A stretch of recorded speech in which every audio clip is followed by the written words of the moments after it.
or resize it na lang muna. So they went back to the Netherlands to, I think, create me a new one. So unfortunately, I'm so sorry, I wasn't able to bring it home, but I guess that's another reason for us to look forward to, you know, in May for us to bring it home. So I'll be able to go to Egypt once again and retrieve it.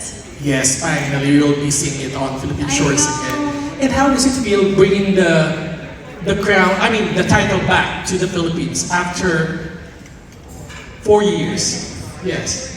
It's an honor, and it's also a responsibility. That's why I always tell the other queens in the pageant that pageantry for me is really a responsibility, because I don't see it as a dream that I would just get the crown. I see it almost as a career and a purpose for me, because I love to help people, and I know that with this crown, it's an even bigger platform for me to reach a wider community in being able to voice my advocacies, which is both mental health awareness, education, of course, with my CNAC Foundation library in Aklan, and also the water conservation, or more specifically, the water pollution awareness here in the Philippines.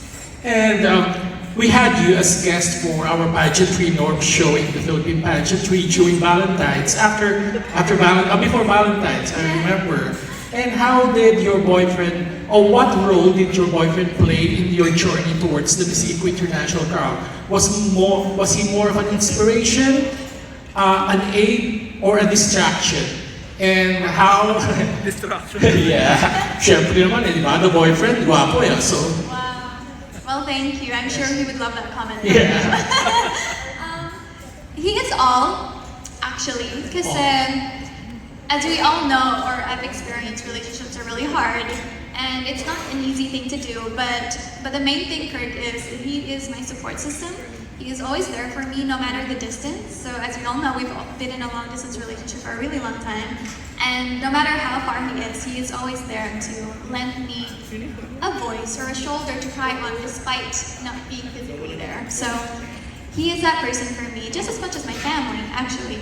And he is also a sort of inspiration, because ultimately the things that I do gears me towards my future, or the securement of my career or family. And I'm a person of loyalty, so I would hope that we continue on and build that career together. Oh, my last question will be this. You have mentioned about your favorite part in the pageant and the best part that of your journey, etc., etc. But as a beauty queen, as a woman, you have your weakest part during the pageant. Which part is that, and why?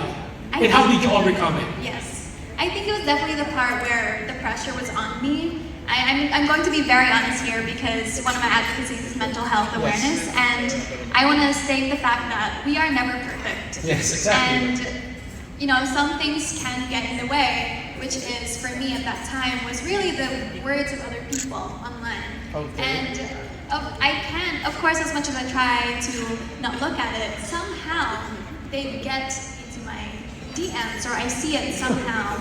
And it did get in the way. It pressured me a lot. All the negativity, all the unkind words that people said to me or about me.